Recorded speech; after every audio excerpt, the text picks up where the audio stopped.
পার্টিশনের সময় পাঠান এবং পাঞ্জাবি মুসলিমরা সেই সময় যে মুসলিম গ্যাং তাদের সাথে মিলে হিন্দু এবং শিখদের ওপর অত্যাচার করছে।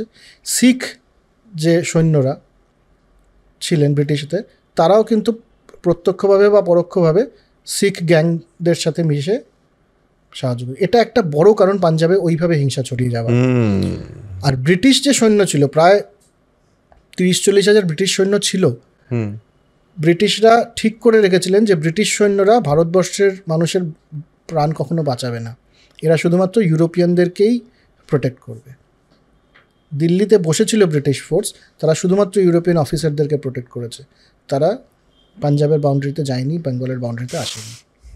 তার মানে ব্রিটিশরা যদি প্রপার ভূমিকা নিত হয়তো কিছু ডিফারেন্স পড়তে পারতো, আমরা জানি না। মানে না, নিশ্চয়ই পড়তো, কারণ যখন পার্টিশনের কথা শুরু হয় তখন ওখানকার পাঞ্জাবের যিনি গভর্নর ছিলেন জেনকিন্স বলে, উনি বলেছিলেন যে প্রায় 1 লক্ষ সৈন্য লাগবে এই ব্যাপারটাকে যদি, কারণ উনি দেখছেন যে কিভাবে বাড়ছে এই দিনে দিনে এই হিংসাটাকে।